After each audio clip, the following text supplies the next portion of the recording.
Hi, I'm Marilyn, and this is Eric, and we're the Calac Shelfies. And today we're talking about the 7 games you should play with your family around Christmas. And these are all games that we've played. There are games that probably we want to play also, but we just put games on this We're not list. going to recommend games that are really boring to you. I hate this game, but you should play it. Right. And also at the end we will discuss the best TV theme song of all time. Okay. Yep. So what is our first recommendation? Our first recommendation is Just One. Just one. Just One is a party game. You can play it with several people. It is actually best with more people, which is something we're not usually saying. A really fun, easy game. It goes really quickly.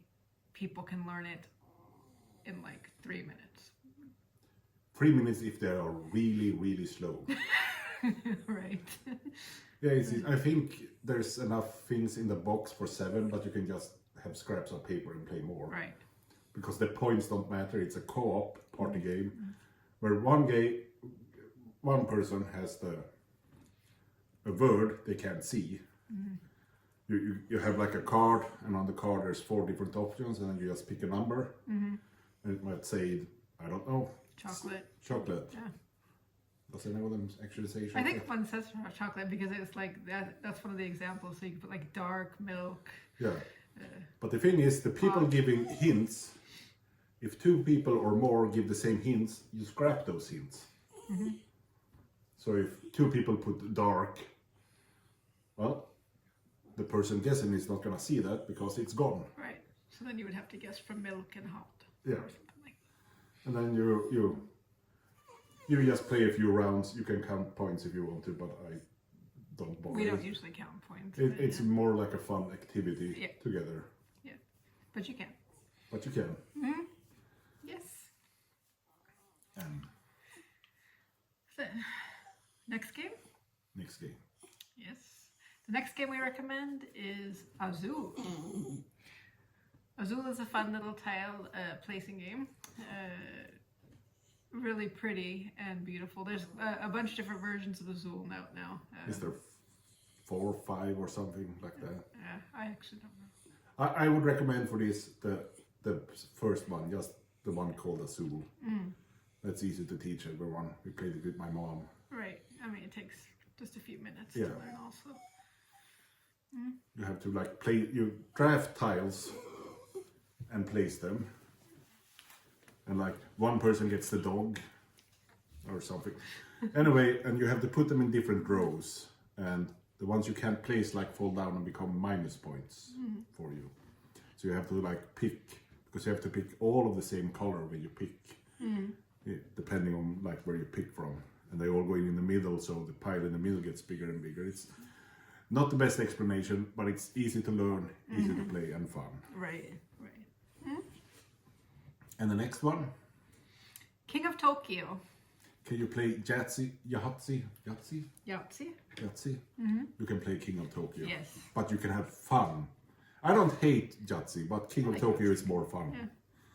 And you can play up to 6 people in King of Tokyo.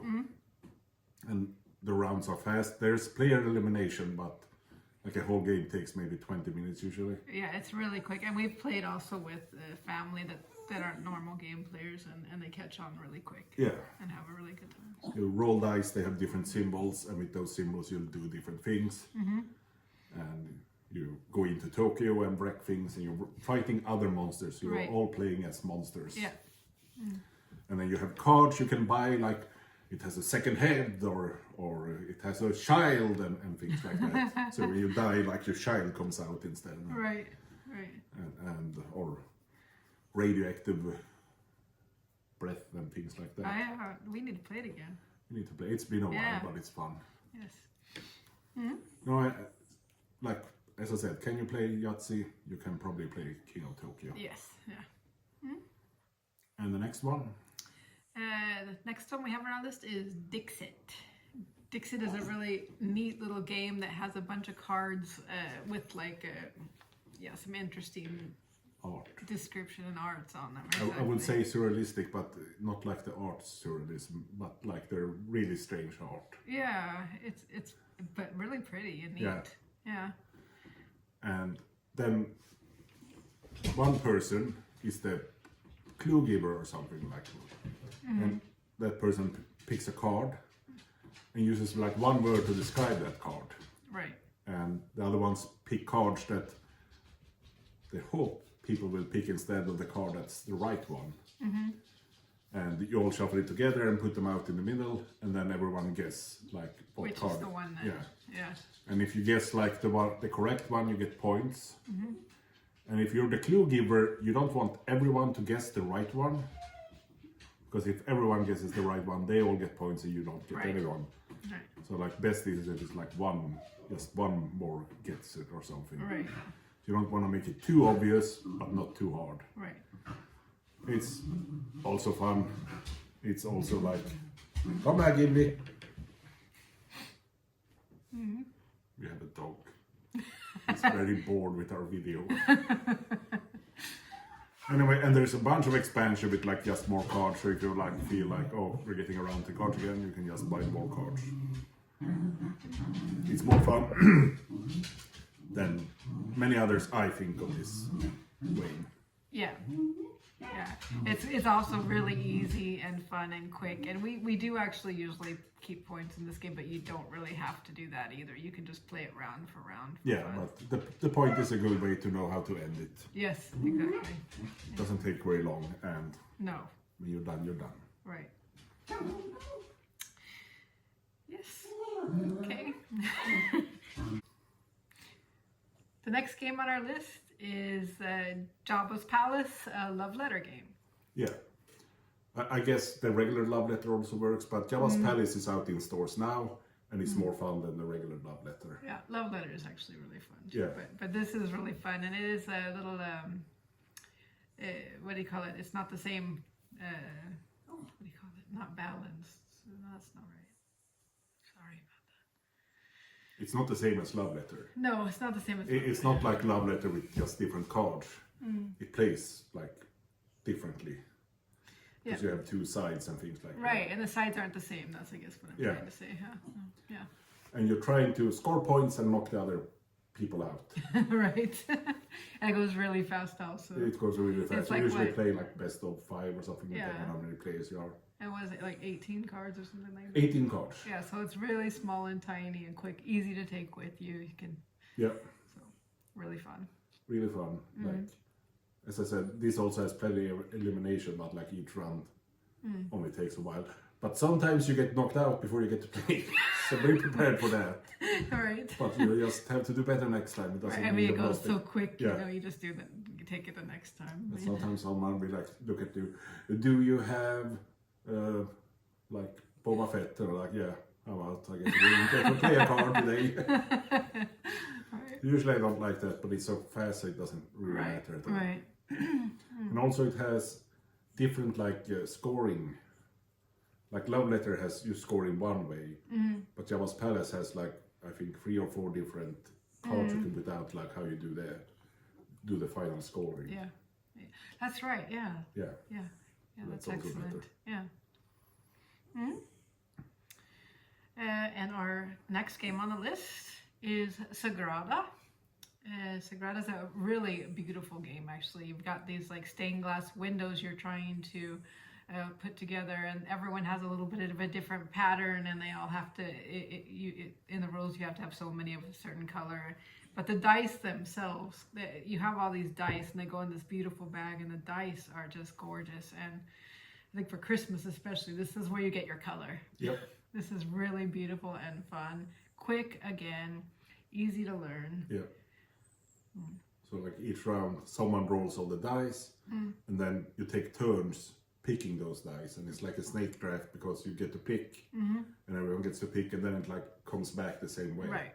Someone gets to pick like 2 dice in a row, Right. and then you come back, and the one, because there's always one more dice than there's players, so one dice always goes away. Right. And there's certain rules like how you can put them. You can't have like the same numbers next to each other, And not the same color next to each other either.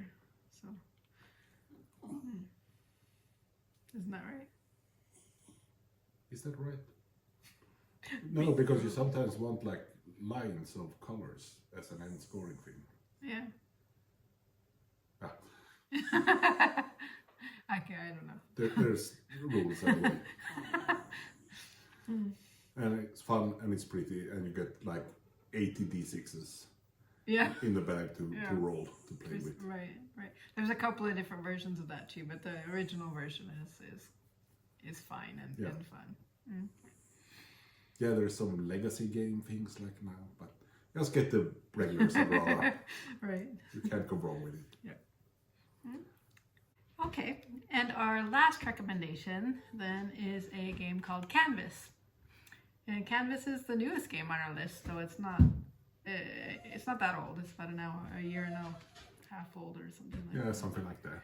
But We it's, got it in February, but the first print came out like in March the year before. Yeah. So something like that. But it's a really neat game. It's got artwork also. It's not exactly like Dixit, but it has a background, and then you put different slides over the top of the background. So 3 different slides. So you're creating paintings, and it's really a lot of fun. And it's really Yeah, you have a clear plastic Beautiful. sleeve, and yeah, in there you put things in different layers that will like interact in different ways.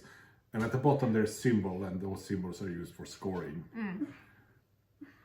Right. Scoring is scoring is fun, but making really awesome paintings is yeah, also fun. that's more important. It feels like to me when I'm playing, at least. I don't look at the symbols too often. Yeah. Yeah. There are a couple of expansions out. We haven't played we have the second expansion. We haven't played it yet. No, we need to, because we like kickstarted The last one. the last expansion. Yes. Yeah, it's from what I understand, it's going to be the last one. There's Yeah, I think they 3 said that. expansions. Yeah. But you can get the game in stores. I know they released retail Okay. copies of this game. Good. Yeah. It's really fun and, Yeah. and easy and fun, and like we said, there's point scoring, but we often just try to make the paintings, and then at the end we all put in our favorite painting and we vote on Which one is the which one best? is the best. The moral winner of the game has the best painting. Right. No, like it's not like surrealistic art, but when you combine it, it's pretty neat. You'll have It's a really hippo neat. jumping into a small pool or something Yeah. like that. So, Right. Yes, it's very fun. yeah. No, that's for sure something you can play like with the whole family. Yeah. Yes. Yeah, well, that's our 7 games we recommend you play this Christmas with your not maybe super gamer family. Right. And now for the big part, Yeah. the discussion of the best TV theme song of all time. Do you have any thoughts? It's Knight Rider, we're done here. So long! Bye bye.